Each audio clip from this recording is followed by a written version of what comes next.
భోగిలు వెళ్ళేవి. వెడితే సామర్లకోట వరకు వచ్చినటువంటి తిరుమల ఎక్స్ప్రెస్ ఇంజన్ దాన్ని వదిలేసి అలా ముందుకెళ్ళిపోయి ఎస్కేప్ లైన్ మీదకి వచ్చి వెనక్కి వెళ్ళి మళ్ళీ సెకండ్ లైన్ మీదకి వచ్చి కాకినాడ నుంచి వచ్చినటువంటి భోగిల్ని కలుపుకొని మళ్ళీ అక్కడి నుంచి వెనక్కి తోసుకెళ్ళి మళ్ళీ ఇలా ముందుకొచ్చి తను విశాఖపట్నం నుంచి తెచ్చొచ్చిన భోగిల దగ్గరికి వచ్చి వాటిని కలుపుకుని అప్పుడు పట్టుకుని తిరుపతి వెళ్ళేది. అలా మహాభారతంలో కథలు ఇక్కడ వదిలి మళ్ళీ ఎస్కేప్ లైన్ మీదకి వెడుతుంటాయి. వెళ్ళి మళ్ళీ అక్కడి నుంచి కొన్ని పెట్లు పట్టుకొచ్చి మళ్ళీ ఈ రైలుకి కలుపుకొని మళ్ళీ వెడుతుంటాయి. మీరు మాత్రం ఏ పెట్టని వదిలిపెట్టకూడదు. అన్ని పెట్ల తాలూకా కొక్కాలు మీకు పడుతూ ఉండాలి, జాగ్రత్తగా పట్టుకుంటూ ఉండాలి. అందుకని మహాభారతానికి నాగా పెట్టేస్తే కొన్ని అర్థం కదా. కాబట్టి ఇప్పుడు వీళ్ళిద్దరూ వినత కదురువ ఒకరోజు బయలుదేరి పాలసముద్రం దగ్గరికి వెళ్ళారు. ఈలోగా జరిగినటువంటి విచిత్రం ఏమిటంటే దేవతలకి రాక్షసులకి అమృతాన్ని పొందాలి అని కోరిక కలిగింది. దేవతలు రాక్షసులు కలిసి క్షీరసాగర మథనం చేస్తే అందులోంచి అమృతం వస్తుంది.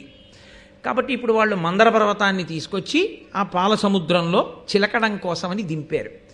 ఆ మందర పర్వతం పాలసముద్రంలో మునిగిపోకుండా ఉండడం కోసం శ్రీ మహావిష్ణువుని ప్రార్థన చేస్తే ఆయన ఆదికూర్మమై నిలబడితే ఆ తాబేటి డొప్ప మీద ఈ మందర పర్వతాన్ని పెట్టి వాసుకుని చుట్టి రాక్షసులు దేవతలు పట్టుకుని చిలికారట.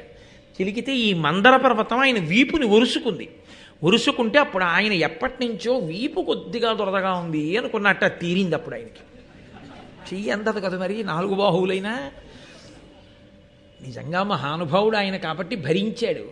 వాసుకిని పెట్టి తిప్పితే ఆ మందర పర్వతం యొక్క ఉరిపిడి చేత పాలసముద్రమంతా చిలకబడితే ఆ పాలవెల్లి లోపలకప్పటికప్పటికి మందరాగము తిరిగెన్ చప్పుడు నిండెన జాండము చెప్పెడిదేమని అదుని చెవులు చిందరగొని అన్నంటారు పోతన గారు భాగవతంలో. పెరుగు చిలికేటప్పుడు నిశ్శబ్దంగా ఏముండదు, చాలా పెద్ద చప్పుడు వస్తుంది, చర్ చస్ అని. అలవాట్లేని వాళ్ళు కానీ పట్టుకుంటే కుండ పగిలిపోతుంది. దాన్ని ఆ కవ్వం మధ్యలో ఉండేటట్టుగా పట్టుకుని చక్కగా కవ్వం నిలువుగానే ఉండేటట్టు ఈ చెయ్యిని ఇటు వదులుతూ ఈ చెయ్యిని ఇటు పెడుతూ అలా తిప్పాలి. అది కొన్నాళ్ళు సాధన అయిపోతే ఇంకోళ్ళతో మాట్లాడుతూ సైకిల్ తొక్కేసినట్టు మాట్లాడుతూ ఇలా తిప్పేస్తారు. మొదట్లో అలవాట్లేకి ఇలా తిప్పేటప్పుడు కవ్వం ఇలా అడ్డంగా పడుకుంటుంది. మళ్ళీ కవ్వాన్ని తీసి నిలువుగా నించోబెట్టుకునేటప్పటికి చేతులకు ఆ వెన్నపూస కొంచెం అంటుకుని తాడు జారిపోతూ ఉంటుంది. 2 మాటలు 3 మాటలు తిప్పి ఏమిటో నాకు అర్థం కావట్లేదని ముడిపడిపోయి ఆఖరికి వేసుకున్న ఉత్తరీయం జారిపోయి వాడికి చల్ల చేయడం చేతకాక భార్యకి ఇచ్చేస్తాడు. ఆ కవ్వం చెయ్యడం వచ్చేస్తే చల్ల చేయడం అదో అందం. ఆ నురుగు అది వస్తుంటే ఆ తుంపర్లతోటి ఒక్కసారి బుళుక్కలు లేకపోతే ఆ మజ్జిగంతా బయటపడిపోతుంది. అలా పడిపోకుండా కుండలోని తిరిగేటట్టు చిలికితే వచ్చేటటువంటి ధ్వనితో ఆ